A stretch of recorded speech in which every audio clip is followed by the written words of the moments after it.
Bonjour, heureux de vous retrouver. Pour la troisième fois dans l'histoire du sport, Paris, organisatrice des Jeux Olympiques, va accueillir, comme vous le savez, les Jeux Paralympiques d'été. Une édition exceptionnelle avec 41 sites olympiques, 20 sites paralympiques à Paris, mais aussi en région et en Outre-mer. Au total, 10 500 athlètes prendront part aux JO et près de 329 épreuves sont au programme et 15 millions de spectateurs attendus. Nous nous sommes rendus au Grand Palais éphémère à Paris où étaient réunis organisateurs et athlètes à J-100 de ces Jeux 2024. Je vous propose de regarder le reportage réalisé avec la complicité de José Douglas.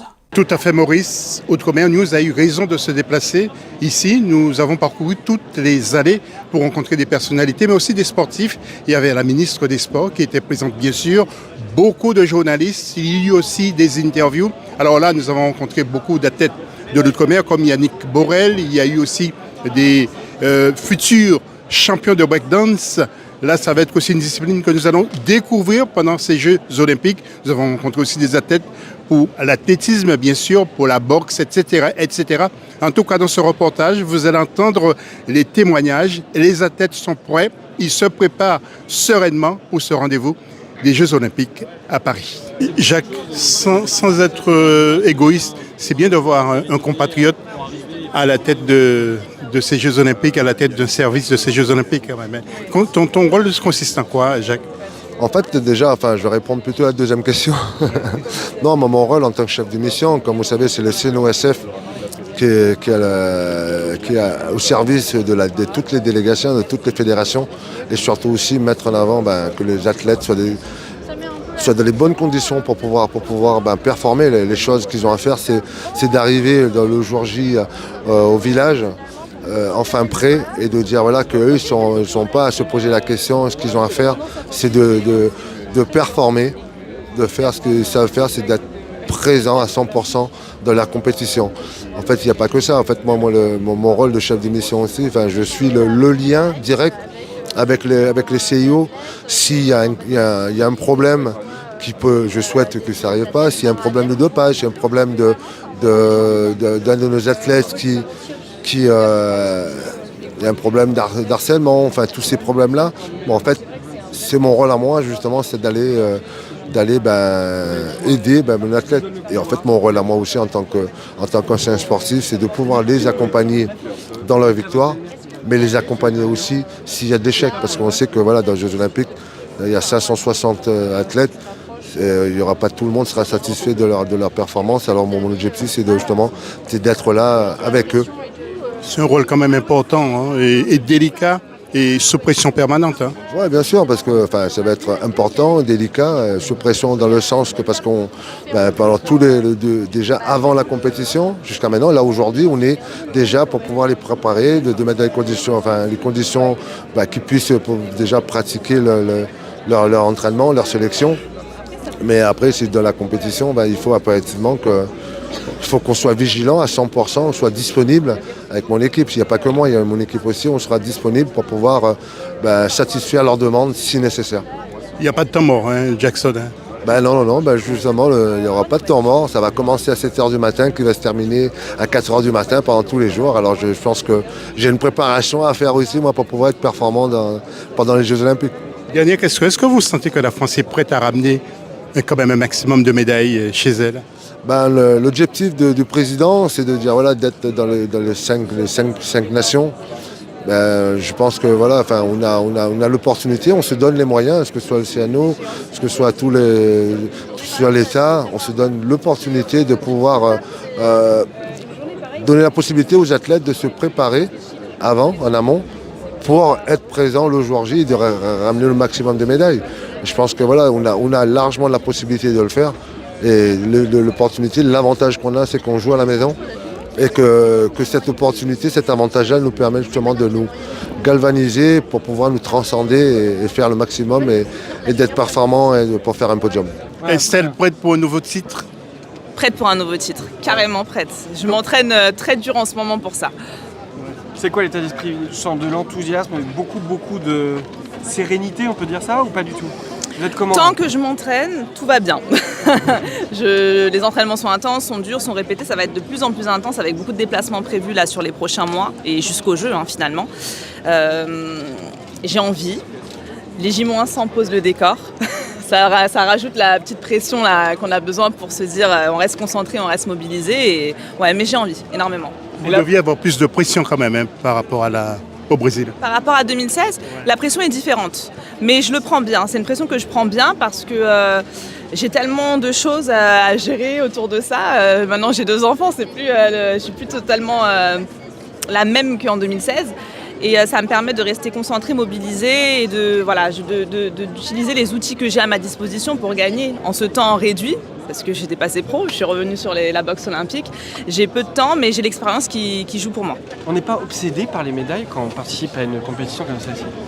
Par la médaille. Par là, moi, je veux que la médaille d'or, personnellement. Je vous la souhaite. Il n'y a pas ça? J'ai envie de cette médaille.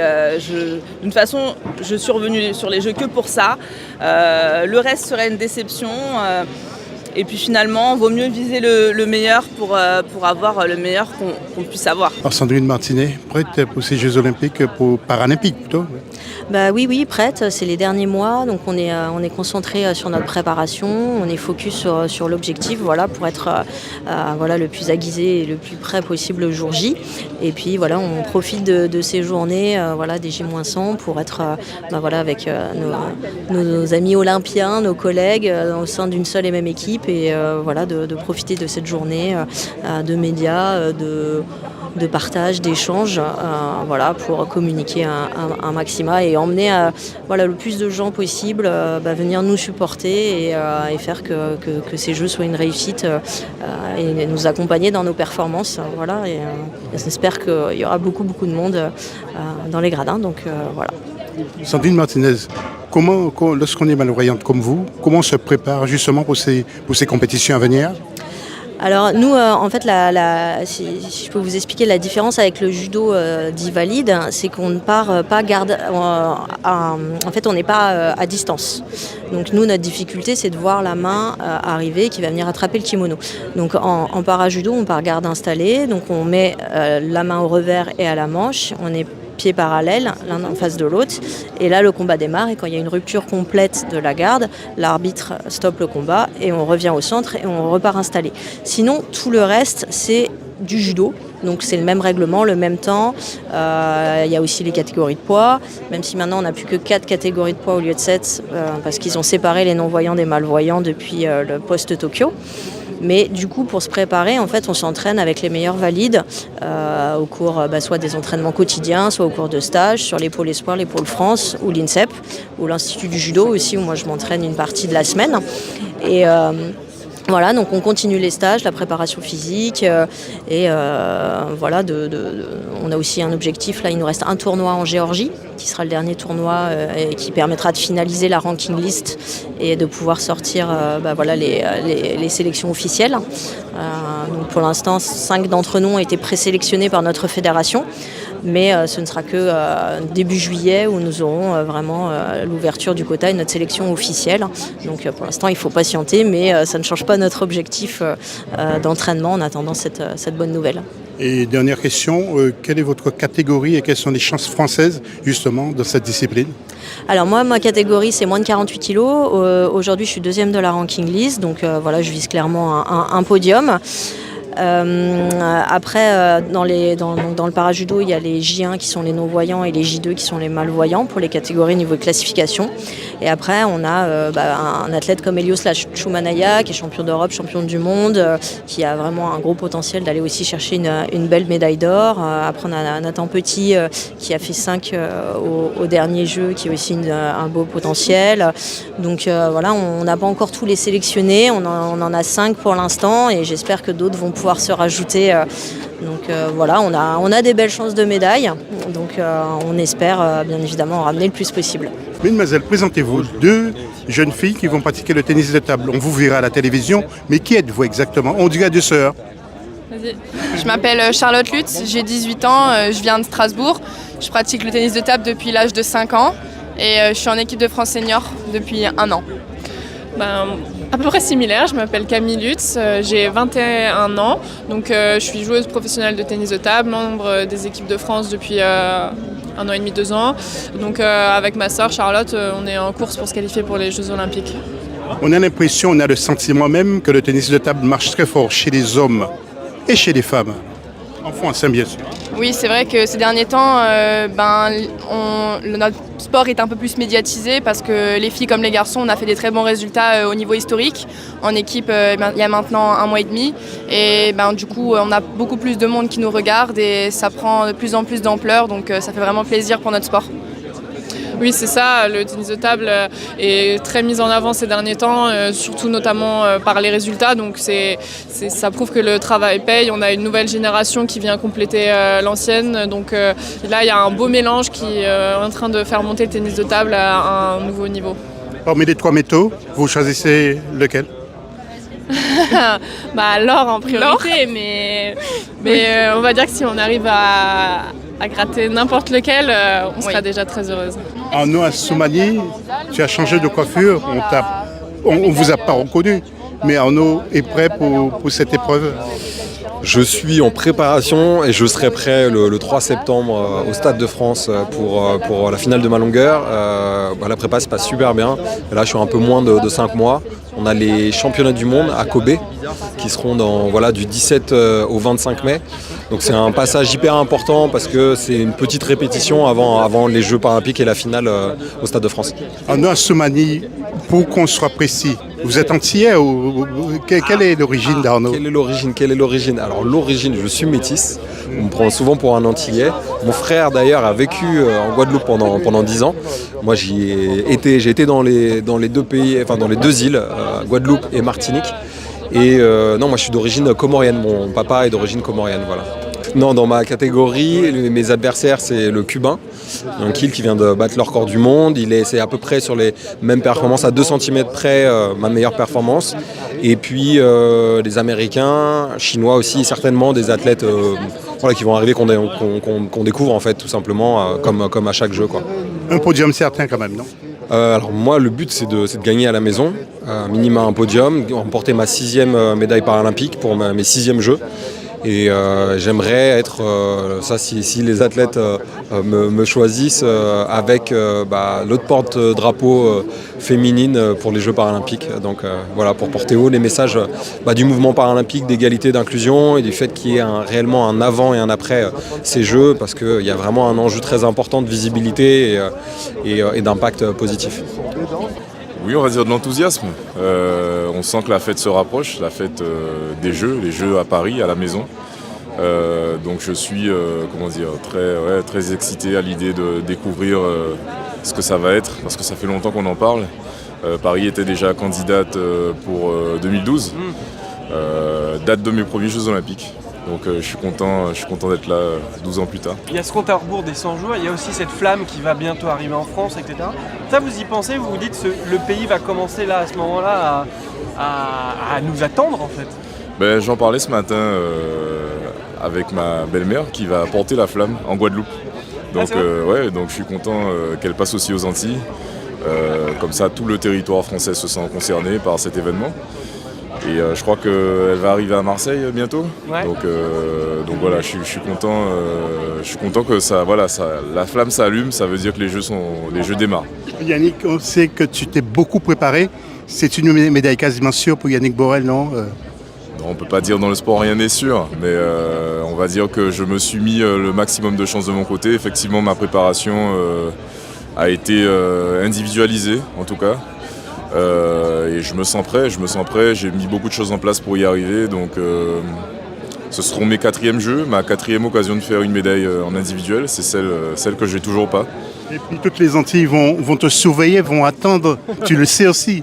Je reviens de la Guadeloupe et on m'a dit à quel point on attendait ma médaille et on attendait ma réussite, et on me le souhaitait, donc je sais que je serai très soutenu en Guadeloupe.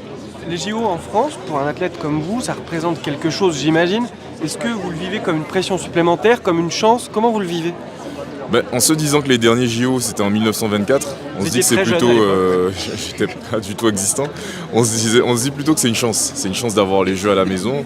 C'est une chance de vivre un tel événement en tant qu'athlète. C'est-à-dire d'être celui qui va faire vivre les Jeux. Et j'espère être un acteur principal et surtout dans la conquête des médailles. Campagne, non, je pense que pareil, c'est important de dire qui je suis, ce que je suis, voilà, ce qui me représente. Mais après, j'irai pas distribuer des tracts ou appeler les gens pour leur dire votez pour moi. C'est pas ma manière de faire. Moi, je veux que les athlètes qui vont voter pour moi le font parce que pour ce que je suis, pour mon parcours ou pour ce qu'ils ont envie. Mais voilà, je ne changerai pas ce que je suis pour ça. Et vous avez insisté sur l'énergie. Est-ce que vous allez perdre de l'énergie vis-à-vis de ça Oui, forcément, ça sera des sollicitations en plus, des choses comme ça. Mais je pense que c'est aussi une telle chance que ça donne forcément de l'énergie en plus aussi, et ça va être différent. Et je pense que je saurai, ou en tout cas, je ferai tout pour le gérer au mieux. Mélina, avec qui l'autre porte-drapeau? Ça, c'est dur à dire. Je pense que ce soit chez les garçons ou chez les filles, honnêtement, on a quand même des beaux et des belles candidates. Et quoi qu'il en soit, ça sera forcément des beaux et des belles porte-drapeaux. Mais non, on a de quoi faire. Déjà, ça ne pourra pas être quelqu'un de l'athlète, mais en tout cas, il y a de quoi faire. Donc, je ne vais pas donner de nom, je ne vais pas me... Est-ce que vous pourriez nous donner au moins un nom pour la Vasque le 26? Vous pouvez décider, je vous l'annonce, vous pouvez décider qui allez à la Vasque. Moi, je suis fan de Marie-Josée Pérec, c'est pour elle qui... Voilà, quand j'ai commencé l'athlète, ça a été la seule fois où je me suis levée la nuit pour regarder une course, c'était pour elle. Donc voilà, j'ai un immense respect pour elle, pour la championne qu'elle est, pour tout ce qu'elle a pu faire. Donc là-dessus, je ne suis pas très objective, mais en tant qu'athlète, mais en tout cas, moi, je suis 100% Marie-Josée Pérec. Vous allez vivre le même genre de compétition et certainement le même genre de stress qu'elle a vécu elle. Vous êtes dans quel état d'esprit aujourd'hui? Est-ce que c'est l'enthousiasme qui prend le dessus? Est-ce que c'est l'impatience? Dites-moi. C'est tout mélangé, c'est de l'impatience, c'est de l'enthousiasme, c'est de la peur, parce qu'on sait qu'il va y avoir quand même aussi beaucoup de pression, tout ça à gérer. Donc voilà, il faut l'anticiper, il faut savoir que ça va être dur, qu'on va avoir beaucoup de pression et le but c'est de s'en servir pour être encore meilleur et de ne pas craquer justement face à ça. Les femmes de l'Est sont super puissantes. Est-ce que vous pensez les contrarier justement dans votre... J'espère. Après, c'est vrai que là, les cartes ont été pas mal rebattues. On a beaucoup les Américaines maintenant qui sont là, chinoises aussi, donc en plus des pays de l'Est. Donc là, il y a une vraie densité au niveau du disque depuis 3-4 ans. On sait que ça va être dur. On va être 8-10 pour 3 places. Donc on sait que ça va être dur, mais c'est les jeux, c'est normal, tout le monde veut les 3 premières places. Je sais qu'il faudra que je sois au-delà de mon record et c'est pour ça que je travaille, que je m'entraîne. Après, ça reste du sport, on ne maîtrise pas, on verra. Dany, on ne va pas te demander de faire une démonstration. Tu te réserves pour les Jeux Olympiques. Breakdance, tu es prêt? On se prépare avec l'équipe de France et c'est dans 100 jours, donc on fait le maximum pour que je puisse moi me rapprocher de mon 100% en termes de niveau. Tu auras la même coiffure? Ça je sais pas, je vais voir avec mes enfants parce que c'est eux qui choisissent la couleur. Donc le bleu me va bien, donc je vais me laisser porter par le choix de mes enfants, comme ça un peu de folie, ça fait pas de mal à ma personnalité. Mon âge, j'aurai 36 ans bientôt. Comment on se prépare, c'est avec beaucoup de passion. Il faut être patient, il faut être patient, il faut aimer ce qu'on aime. Moi, j'adore la danse, j'adore la musique, j'adore créer mes mouvements et avoir beaucoup d'imagination. Quels sont les candidats les plus sérieux pour vous, Guyanais? Les candidats les plus sérieux pour les Français. Ce sont les Français. Ah ouais. Ce sont les Français. Donc, ils sont meilleurs dans la discipline? Qui sont les meilleurs? Pour moi, le Français, il est le meilleur parce que ça se trouve, les Jeux seront à la maison. Donc il y aura toute la France qui va nous encourager, nous regarder. Donc et ton adversaire, si tu n'as pas un gros mental, tu peux faire flop. Et nous aussi Français, savoir qu'il y a toute la France qui nous regarde, si on n'a pas un gros mental, on peut aussi faire flop. Mais en tout cas, on se prépare pour ça, pour être prêt le jour J. Vous pratiquez cette discipline depuis combien de temps à peu près? En août, là, ça va faire 21 ans que je pratique cette discipline. Donc le breaking, c'est mon terrain de jeu, c'est là où je me retrouve le plus, c'est là où j'arrive à m'amuser, à tout oublier et à danser, à performer un maximum et à faire du résultat. Donc, un bon danseur de zouk comme Maurice Cessé peut faire du breakdance? Tant qu'il y a le coup de bassin, tout est possible. Une médaille de sûr pour la France avec vous, bien sûr. Ça reste du sport. Aujourd'hui, je suis sûr d'aller aux Jeux Olympiques, ramener une médaille, j'en suis pas sûr du tout. Non, ça reste du sport. Après, aujourd'hui, je me donne le maximum de chances pour arriver à remporter une médaille. Après, on verra le jour J. J'essaie de ne pas mettre la charrue avant les bœufs. Alors, compte tenu de tes performances, quand même, vos adversaires vont se méfier de vous, impérativement. C'est les Jeux Olympiques, c'est l'épreuve la plus relevée qu'on puisse imaginer. Il y a une grosse densité en termes de niveau, mais il y a aussi énormément d'enjeux mentaux. les jeux, c'est pas forcément le plus fort qui gagne, c'est celui qui aura su faire de ce jour le sien, qui aura su appréhender l'ampleur de l'événement et qui aura su se transcender le jour J. Donc je me pose pas de questions, moi je me prépare pour arriver le couteau entre les dents le jour J et après on verra. Le couteau entre les dents, ça veut dire que 100 jours avant, vous êtes déjà dans une phase de concentration, vous êtes enthousiaste, vous êtes comment? Je pense que c'est un mélange des deux. Je pense que de vous, votre famille et tout, ils doivent être enthousiastes, j'imagine. Autour de moi, non, ma fille elle va à l'école, ma femme elle a son boulot. Ouais, la vie. Quand il a bossé, c'est pas la question. Non, la vie continue. Non, pas du tout. La vie continue. Et puis, pour être honnête, moi j'ai quelque chose d'assez. Je parle pas de sport à la maison, je parle pas d'escrime à la maison. C'est vraiment quelque chose.